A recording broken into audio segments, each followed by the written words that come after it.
Buenas tardes. Vamos a continuar con las clases de cerramientos superiores conformados de eje curvo. Vamos a ver las estructuras laminares curvas, la primera parte.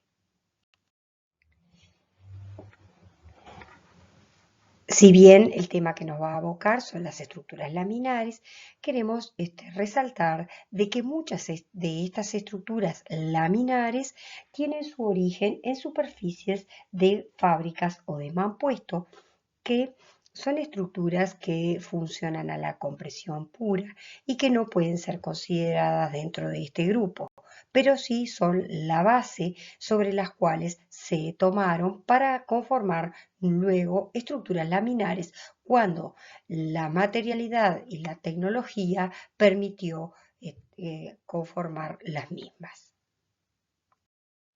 Dentro de estos cerramientos resistentes por su forma, y las estructuras laminares, que va a ser el tema que hoy nos aboca, tenemos dos grupos, lo que son las cáscaras y los plegados. ¿Y qué son estas estructuras laminares? Bueno, son estructuras elásticas bidimensionales, o sea que se considera el comportamiento elástico en dos direcciones. Una de las dimensiones no es predominante, o sea, se considera pequeña frente a las otras dos. De ahí es cuando la deformación elástica de aquella pasa a ser despreciable. Según como sea la actuación de la fuerza externa sobre esa superficie portante, se activan dos mecanismos resistentes diferenciados y simultáneos. Esos mecanismos son el de losa, cuya fuerza es perpendicular al plano, y se genera lo que llamamos un estado de flexión. En ese caso, las láminas distribuyen sus esfuerzos por encima y por debajo de la superficie media, y para reducirlo o eliminarlo, aumentamos el espesor. Llega un momento en que aumentamos tanto el espesor que llega a ser antieconómico o inconveniente desde el punto de vista estructural. Entonces de ahí es que requerimos generar otra superficie laminar que tenga un mecanismo de trabajo diferente. Y es ahí que es cuando conformamos esa lámina. Y ahí los que son los mecanismos de transmisión es una solicitación paralela al plano, que también puede decirse que se genera un estado plano de solicitación.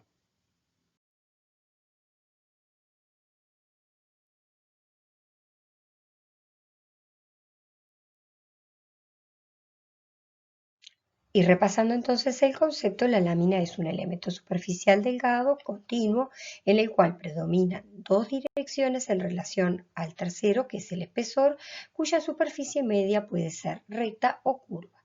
Siempre esa superficie media es equidistante de las caras externas de la misma, y la solicitación en ese plano no hay esfuerzos apreciables de flexión. Aquí vemos las distintas posibilidades cuando consideramos esas láminas que trabajan el mecanismo de flexión, cuando ya empezamos a generar una determinada forma o una inclinación, que son las de eje recto, y cuando ese espesor se reduce al mínimo cuando le damos una determinada forma curva, que es lo que nos aboca en estas clases. Vamos a empezar a ver lo que es el tema de las cáscaras, que son aquellas superficies que adoptan formas curvas. Para poder comprender estos elementos estructurales, las cáscaras, cómo funcionan, es necesario ver antes algunos conceptos generales que nos den las pautas del funcionamiento de las mismas. Y el origen de la forma para este tipo de estructuras que vamos a analizar es el arco. El arco tiene su origen con los romanos y los góticos en superficies de fábrica y de mampuestos. Ellos estudiaron cómo es la actuación del arco basándose en el desarrollo del sistema de empuje del mismo. El estudio del arco se efectúa a través del uso de dovelas o elementos individuales colocados como mampuestos para lograr luces muy superiores a las dimensiones de dichos elementos. Se disponen estas dovelas de tal forma de ampliar la luz entre los apoyos. Y es así que se ve que la resultante del peso de cada una de las piedras y el empuje recibido de la anterior debe ser perpendicular y el punto de tangencia de la misma se asegura así la estabilidad del mismo. Como decíamos, si nosotros hacemos una comparación o sustituimos esas dovelas por bolas o esferas, tenemos que si se apoyan mutuamente, dispuestas exactamente según la línea de presiones que se genera, tenemos que se permanece en un equilibrio estable. Entonces, ¿cómo se genera esa línea de presiones? Es la fuerza, se compone el esfuerzo del peso de esa pieza y la resultante que es perpendicular al punto de tangencia entre esas esferas. Es así que se genera una nueva resultante que es nuevamente perpendicular a la siguiente en su punto de tangencia.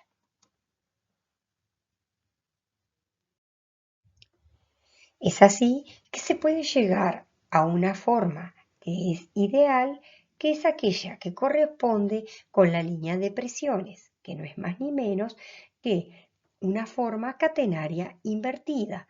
Con ello se determina un perfil correcto y ese es un arco funicular en el que el cable portante invertido solo absorbe compresiones de la misma magnitud que el cable portante. Y la línea que adopta un arco que solo ha de soportar su peso propio es por ello una catenaria invertida.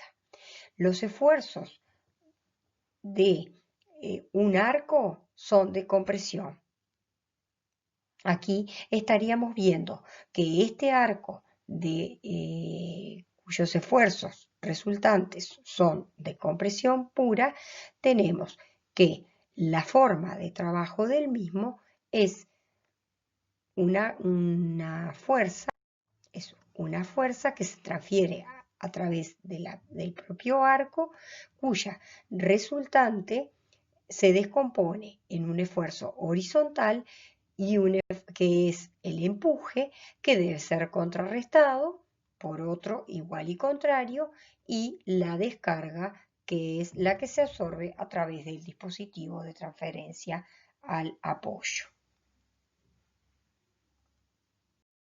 Y vemos cómo la altura del arco puede influir en el empuje horizontal del mismo. Este empuje horizontal en un arco funicular es inversamente proporcional a su altura, o sea, que cuanto mayor es el rebajamiento, mayor va a ser el empuje. Vamos a ver ahora qué es una cáscara. Para poder entender el funcionamiento de estas cáscaras, vamos a referirnos en primer lugar a qué llamábamos estructuras resistentes por su forma, aquellas cuya resistencia se obtiene dando forma a un material según las cargas que debe soportar. Se dice que las cáscaras tienen un estado tensional de membrana invertida y que sometidas a las mismas cargas para las cuales se le dio forma originalmente, sería una estructura de este tipo y se desarrollaría solo la compresión. Esto constituye la antifunicular bidimensional de esas cargas. Es así que las desventajas de la acción de membrana, o sea, aquella incapacidad de resistir esfuerzos de corte, de flexión y de compresión, se evitan conservando al mismo tiempo la mayor parte de las ventajas de una cáscara delgada. Estas cáscaras delgadas Son estructuras resistentes por su forma, superficialmente delgadas y que desarrollan tensiones apreciables de flexión, pero siempre suficientemente gruesas como para resistir cargas de compresión, de corte y de tracción. Las hay construidas en otros materiales que no son materiales pesados, como decimos ahí, material duro y resistente, que serían el hormigón armado, fundamentalmente, que es el gran desarrollo de este tipo de estructuras, pero también se pueden ejecutar en otros materiales como en aceros combinados con plásticos y maderas y la cerámica armada. Estas cáscaras deben ser su eficiencia a la curvatura y al alabeo.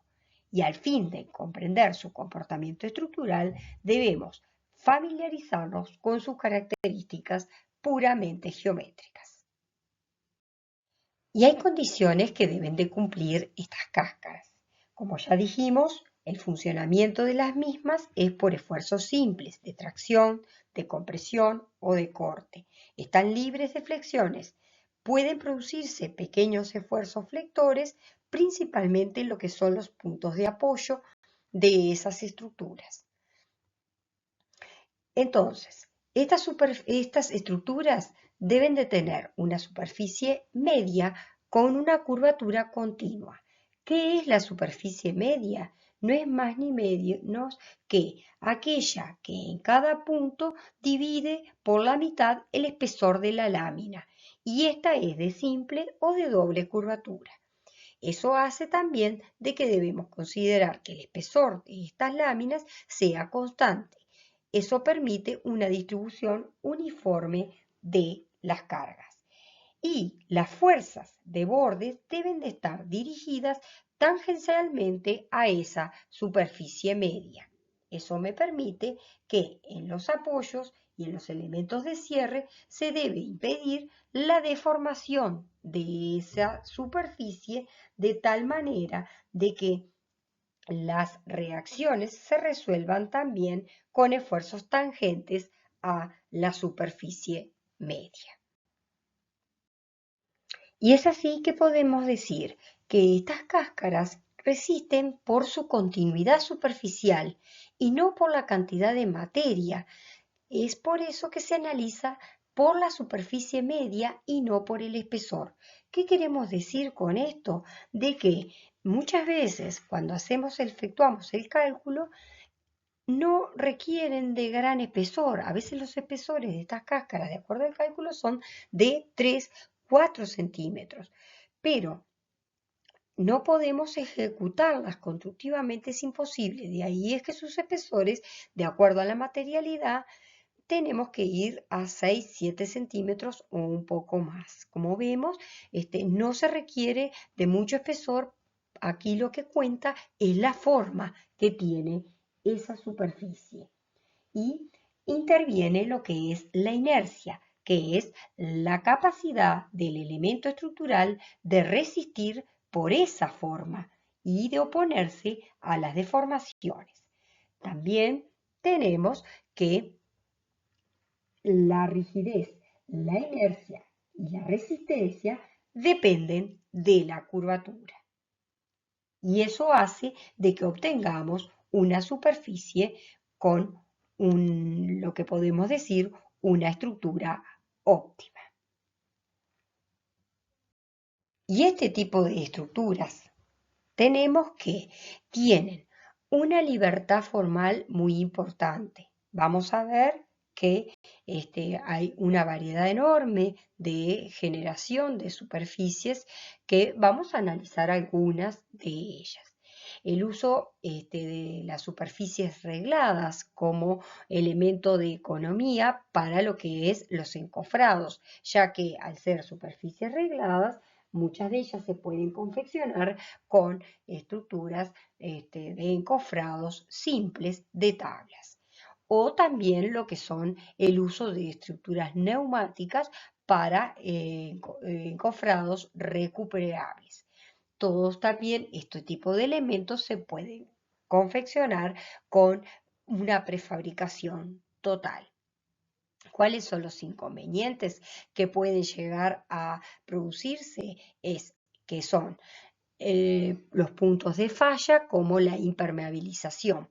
Bueno, hoy por hoy esto puede ser resuelto dado que son grandes superficies y la incidencia de la radiación solar y los cambios de temperatura pueden afectar enormemente a estos planos expuestos totalmente a esas diferencias de temperatura.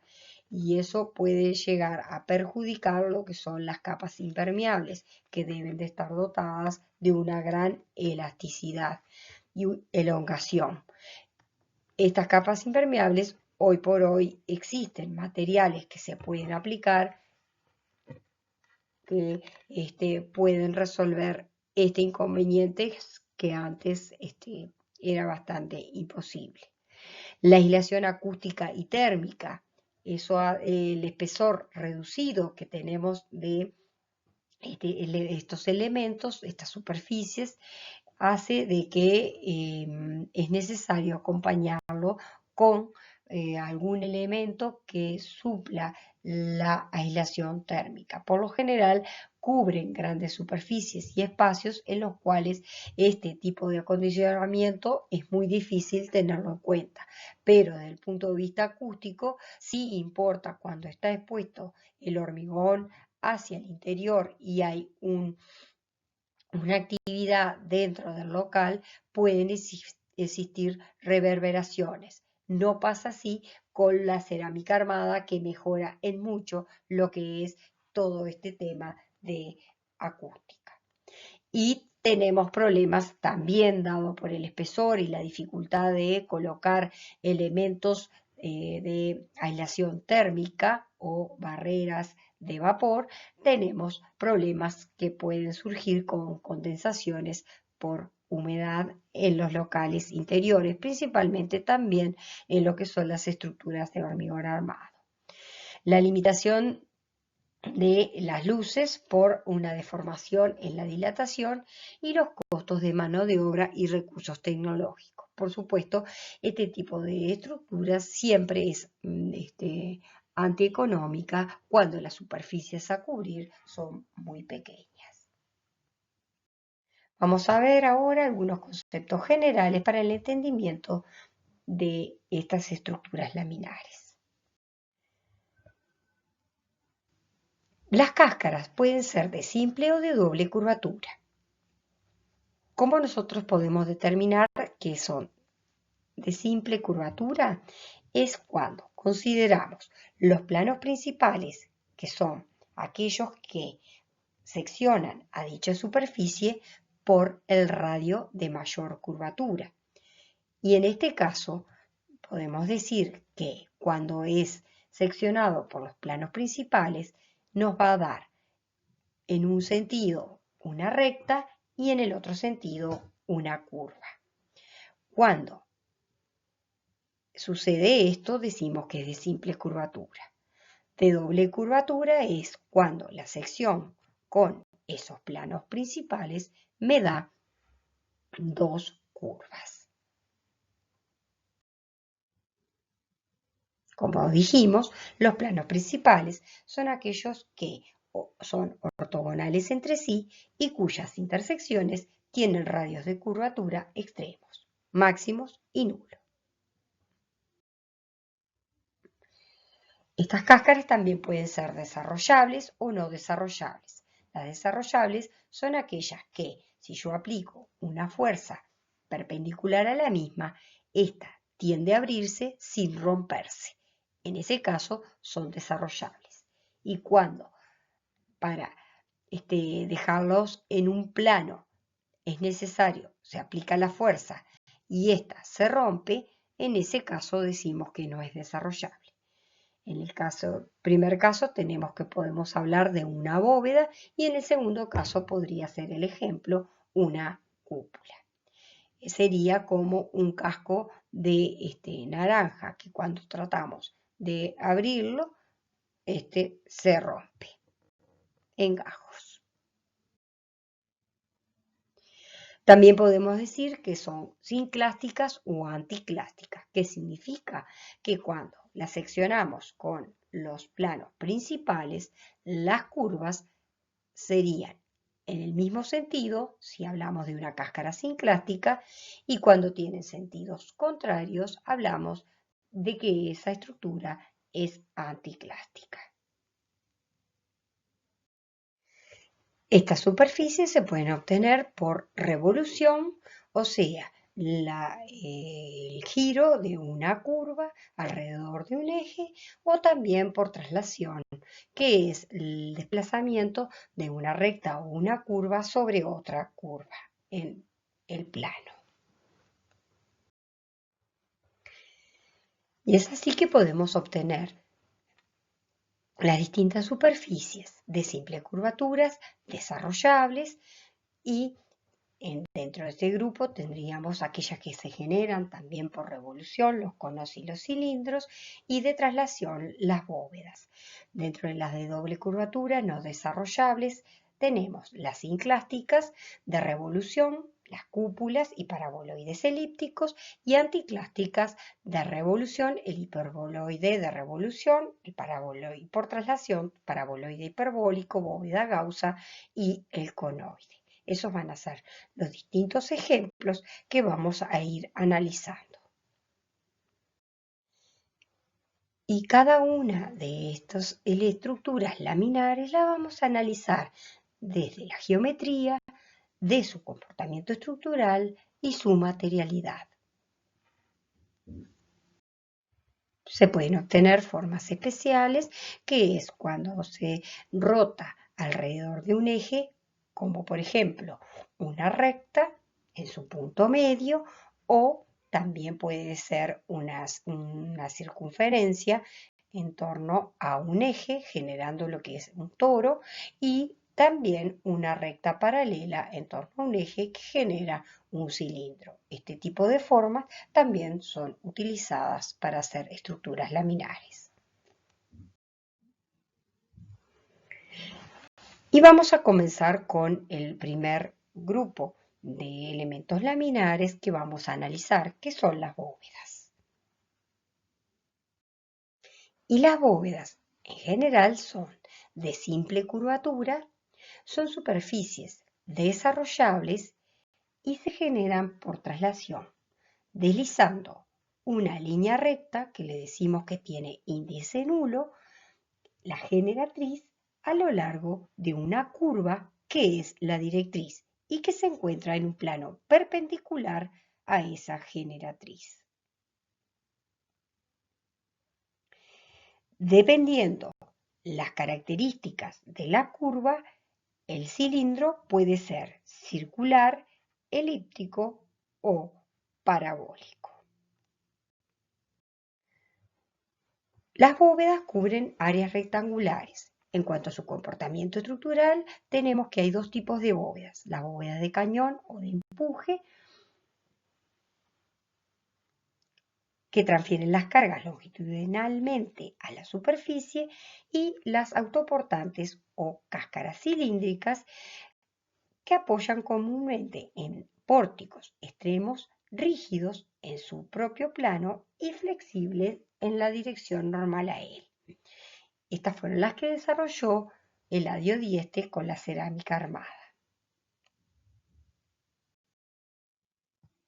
En cuanto a las bóvedas de cañón, debemos hablar que el origen de las mismas fue en un sistema de fábrica de mampostería macizo, lo cual no son las cáscaras que vamos a ver a continuidad, pero su forma de trabajo es exactamente la misma, y fue a partir de ello que se tomó su funcionamiento estructural. Acá lo que estamos viendo es dos tipos de bóvedas, una en Argentina y la otra en lo que resta de lo que eran las bóvedas de la Ciudad Vieja, que estaban incluidas dentro de la muralla como forma de protección. Esto está próximo a la aduana y el puerto de Montevideo. Este tipo de bóveda trabaja pura y exclusivamente a la compresión. Es como un conjunto de arcos adosados, pero en realidad se construye como una gran superficie. Las cargas se transfieren a través de ese arco hacia los bordes o puntos de apoyo. No hay transferencias de carga en el sentido longitudinal de esa superficie.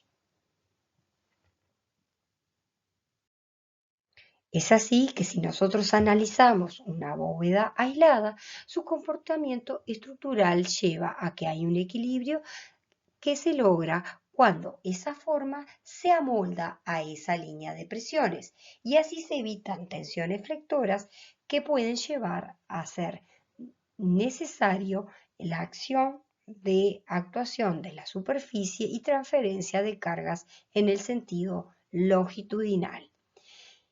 Este tipo de bóvedas tiene que trabaja o transfiere sus esfuerzos a través de esa línea de presiones que luego van a ser contrarrestadas.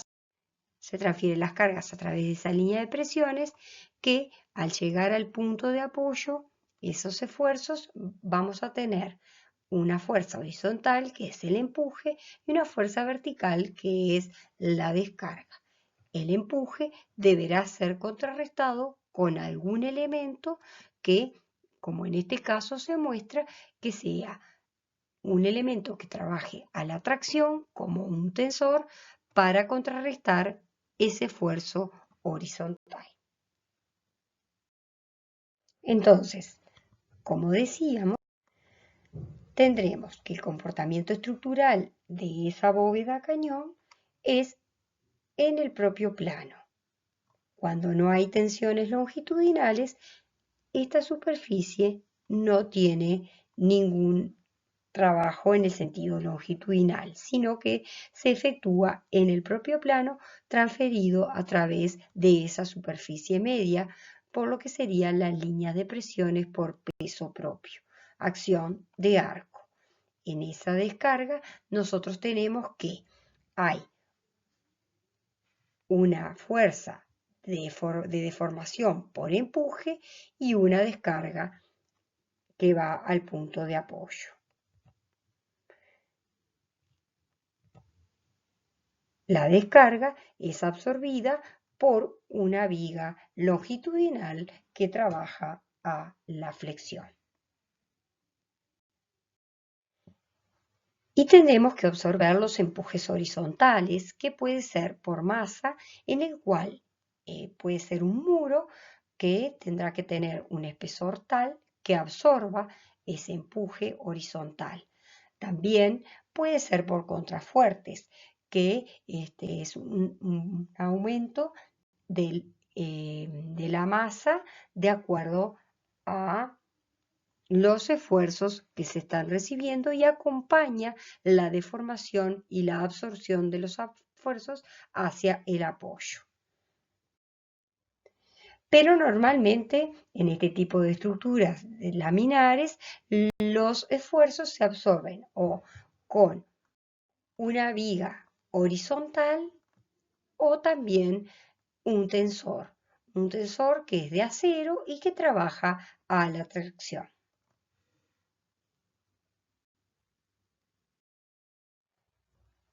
En general, las bóvedas no aparecen como una unidad independiente, sino como una sucesión de bóvedas.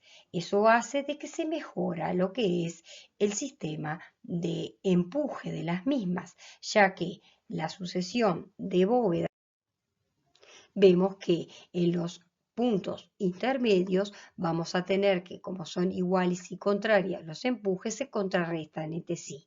Igualmente existe un atensorado para suplir lo que es los esfuerzos de las extremas.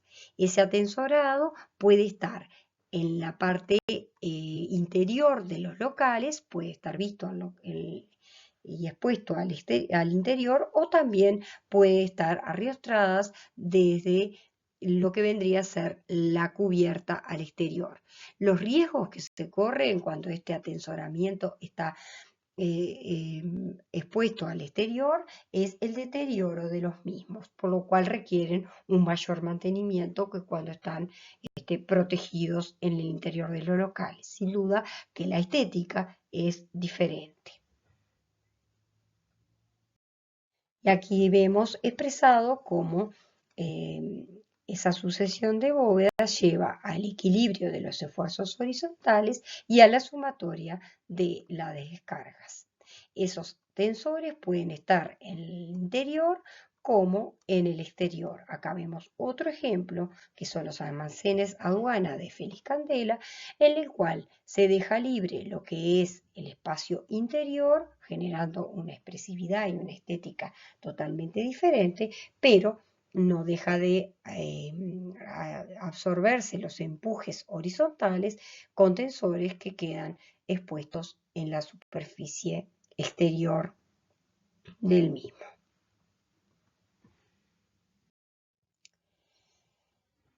Hasta ahora vimos lo que eran las bóvedas cañón, que estructuralmente funcionan como una sucesión de arcos y hacen su descarga longitudinalmente en el sentido longitudinal de la superficie.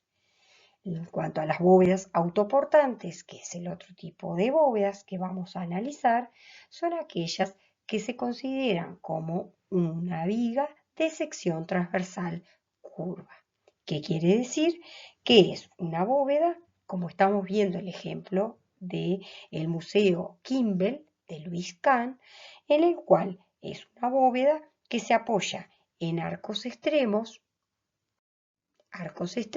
de rigidización y que son flexibles en el sentido de la dirección de la bóveda y resisten por el corte de todo su peso en esos extremos. En este caso hablamos de una bóveda que tiene 7 metros de luz de ancho y 2.3 metros de peralte y 31 metros de largo. ¿En qué se apoya? Se apoya en los dos vigas de extremo que hacen posible el soporte de la misma, ya que es flexible, trabaja como una gran viga que tiene una sección curva en sentido longitudinal. Esto que dice acá, de que es un lucernario, divide en dos vigas independientes, sería en los locales interiores, que es una sucesión de vigas, las cuales quedan partidas por un lucernario superior y quedan como dos grandes vigas de sección curva en el sentido longitudinal.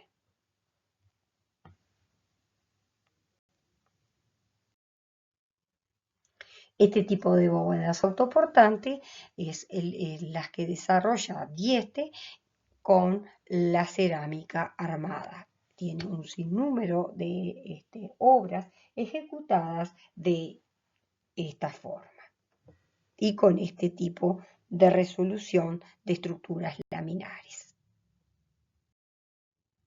Bien, ¿y cómo funciona? ¿Cómo es su comportamiento estructural? Nosotros sabemos de que si tenemos una sucesión de bóvedas y ahí estas las cargamos en el sentido longitudinal, va a llegar un momento en que las mismas se deforman. Entonces, para evitar esa deformación, a medida que esta luz cada vez es mayor, es necesario generar lo que es una rigidización en sus extremos para evitar de que la sobrecarga que tienen esos elementos laminares produzcan la deformación que vemos en la imagen de la izquierda. Eso hace de que estos elementos laminares funcionan como vigas con una sección curva y la cual en los planos extremos se rigidizan para el soporte de las mismas. Las descargas se hacen a través de estos pórticos extremos que son rígidos. Y estas bóvedas cilíndricas se deben de considerar como una viga de sección transversal curva.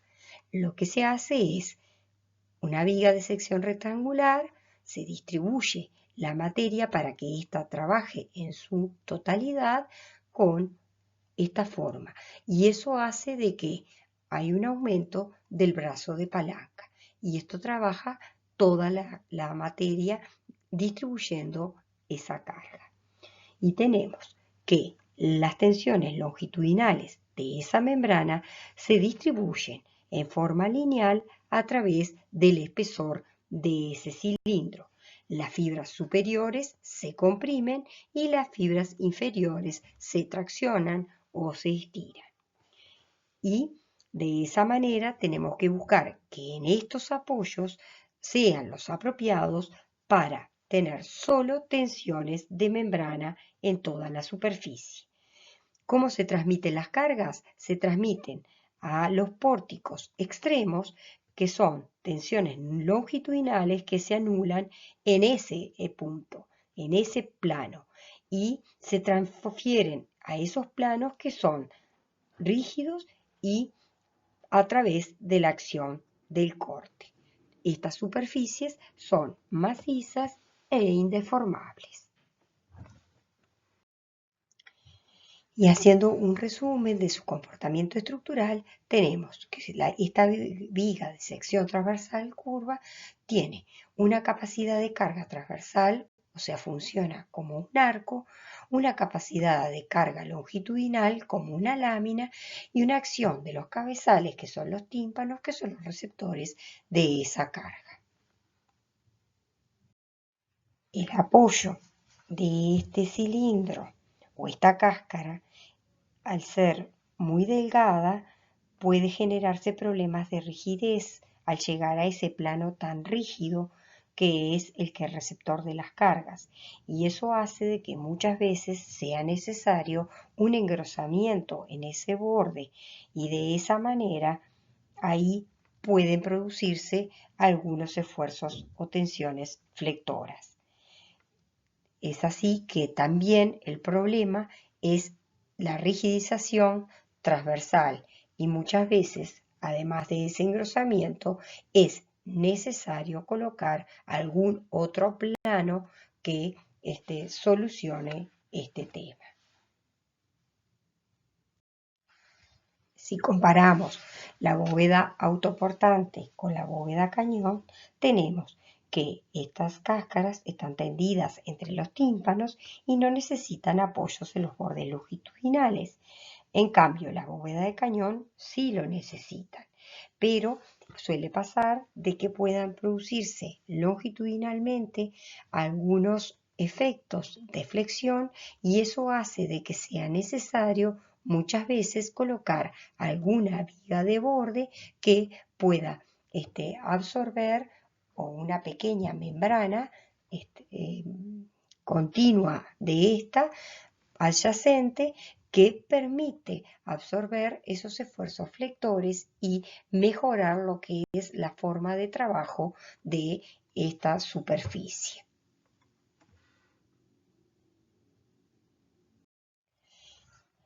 Y este tipo de bóvedas tiene el inconveniente de que cuanto mayor es la luz que salva, tiene el problema del pandeo.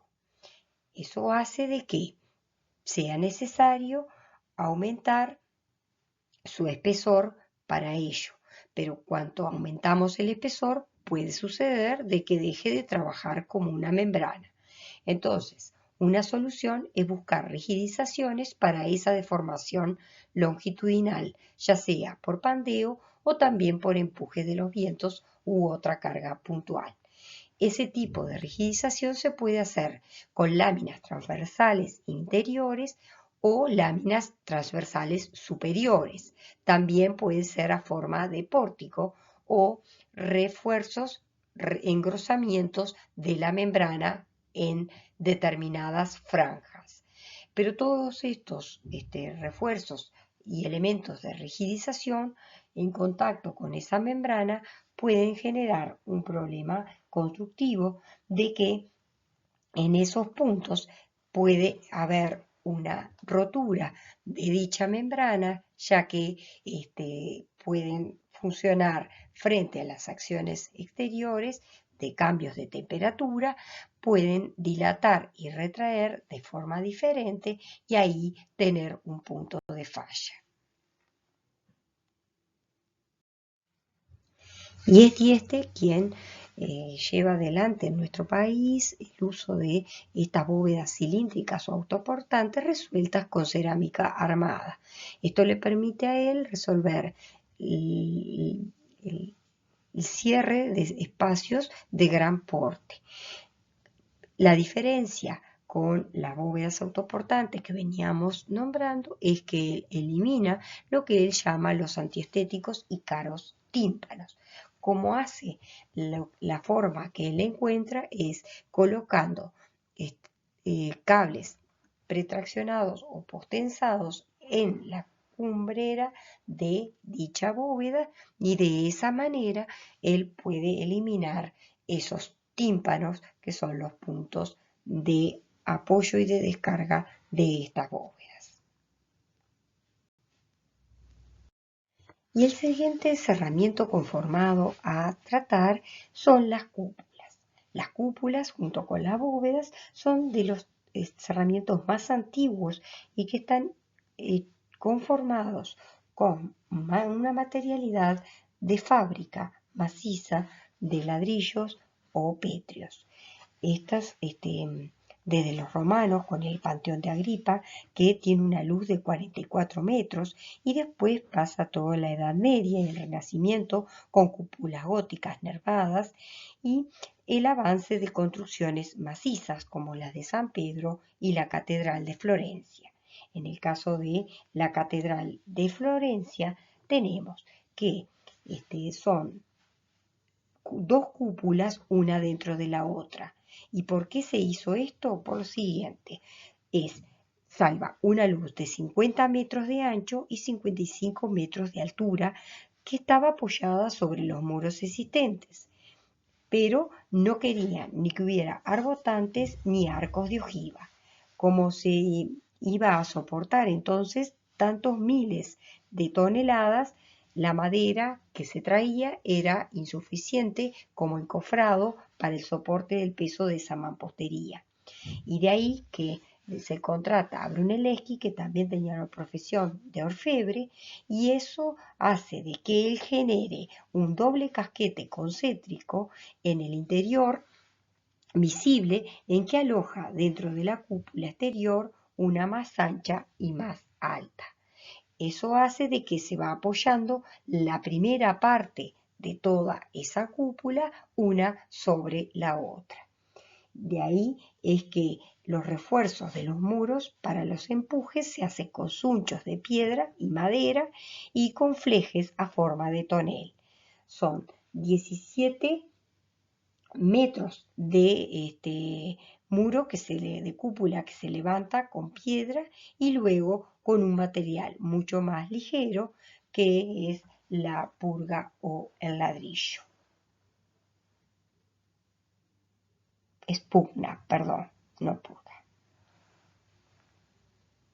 Y así tenemos cómo fue construida esa primera obra maestra en la cual se pasaba del Renacimiento, en lo que los apoyos eran los arbotantes, y pasamos a tener una cúpula que trabaja pura y exclusivamente a la compresión y que descarga sobre sus muros de apoyo. Y bueno, la aparición del hormigón armado en el siglo XX lleva a que ahí podamos resolver este tipo de estructuras en forma laminar, en lo cual nos permite este material los trabajos de compresión, de tracción y eventualmente absorber algún esfuerzo de flexión. Generan unas cúpulas que son cáscaras de revolución. Es el caso que estamos viendo, el Palaceto, que fue construido por el ingeniero Nervi y el arquitecto Vitellozzi en 1958 a 1960 y era para alojar.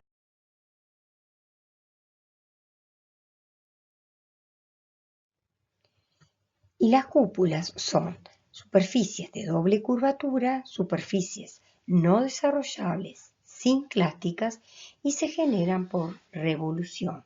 Se genera por la rotación de una curva plana de forma geométrica o libre, el meridiano, alrededor de un eje vertical. Todas las curvas de sección horizontal son círculos. Esa cúpula, la de uso más corriente, es la esférica. ¿Por qué? Porque es la más eficiente en su comportamiento estructural y sus superficies se obtienen haciendo girar un arco de circunferencia alrededor del eje vertical. Las secciones verticales de la cáscara de revolución se denominan meridianos y las secciones horizontales en forma circular paralelos. El paralelo de mayor tamaño se denomina el ecuador. Esto vendría a ser un comparativo con lo que sería la Tierra. Es así que la cúpula tiene esfuerzos de tracción y de compresión. Transmite los esfuerzos en dos direcciones, en el sentido de los meridianos y en el sentido de los paralelos. Esta presenta un estado espacial de tensiones que no puede concebirse en el plano. Las tensiones son de tracción y de compresión simple y se distribuyen uniformemente en todo el espesor de esa lámina o cáscara. Y si analizamos a una cúpula de hormigón armado, cómo es su forma de trabajo, tenemos que todo lo que son los paralelos restringen el movimiento de los meridianos. Y tenemos que si nosotros trazamos un ángulo de 52 grados con respecto al eje de rotación, vamos a tener un paralelo neutro, el cual no trabaja ni a tracción ni a compresión. Los paralelos que están por encima de ese paralelo neutro trabajan a la compresión, sería el casquete. Y los paralelos que están por debajo del paralelo neutro trabajan a la tracción y sería lo que llamamos el riñón. Entonces ahí vemos que hay paralelos que trabajan a la compresión y otros a la tracción. Esos restringen de alguna manera los esfuerzos de compresión que son pura y exclusivamente de los meridianos.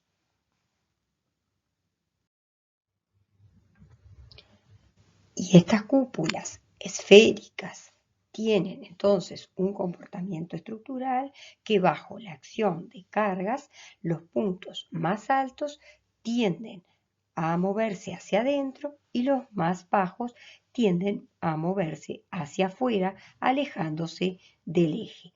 Así, los paralelos inferiores se alargan y se desarrollan tensiones de tracción, mientras que los superiores se acortan y desarrollan tensiones de compresión.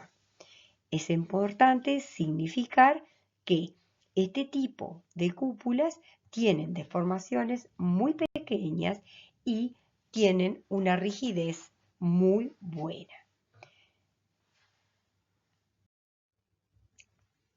Y este tipo de cúpulas resisten muy bien lo que tiene que ver con las cargas laterales, como presión o aspiraciones del viento, que generan tensiones. Es importante entonces ver la resolución del apoyo.